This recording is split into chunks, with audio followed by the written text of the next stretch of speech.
Welcome to our channel. Today we how to install pollers for fast data manipulation step by step clearly.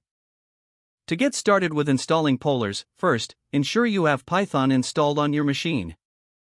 You can check if Python is installed by opening your command prompt or terminal and typing Python version. If Python is not installed, visit the official Python website and download the latest version for your operating system. Once Python is installed, you should also have pip, which is the package manager for Python. Open your command prompt or terminal again to prepare for the installation. Type pip install pollers and press enter. This command will fetch the pollers package from the Python package index and install it on your system. Wait for the installation process to complete. You might see messages indicating the progress of the installation. Once it's finished, you can verify the installation by launching Python, so type Python and hit enter. In the Python environment, type import pollers as PL and press enter. If no error messages appear, congratulations, pollers is successfully installed.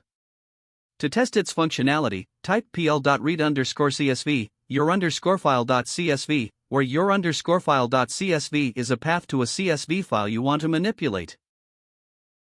You should see the DataFrame structure if everything is working correctly. Now you're ready to start using pollers for fast data manipulation in your data projects. If the page does not load, refresh the browser or try again in a private or incognito window. Make sure you are using the correct email address, then retype it carefully to avoid small typos. If your password is not accepted, use the reset option and create a new strong password you can remember. Check your spam folder for verification or security emails, then complete any requested confirmation steps. Enable two-factor authentication if available to improve account security and reduce unauthorized access risk. After signing in, review your profile details so your contact information and settings are accurate and current.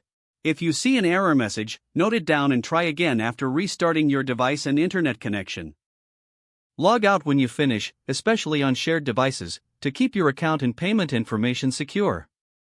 If the page does not load, refresh the browser or try again in a private or incognito window. Make sure you are using the correct email address, then retype it carefully to avoid small typos. If your password is not accepted, use the reset option and create a new strong password you can remember. Check your spam folder for verification or security emails, then complete any requested confirmation steps. Enable two-factor authentication if available to improve account security and reduce unauthorized access risk. Don't forget to like this video and subscribe to our channel for more step-by-step tech guides.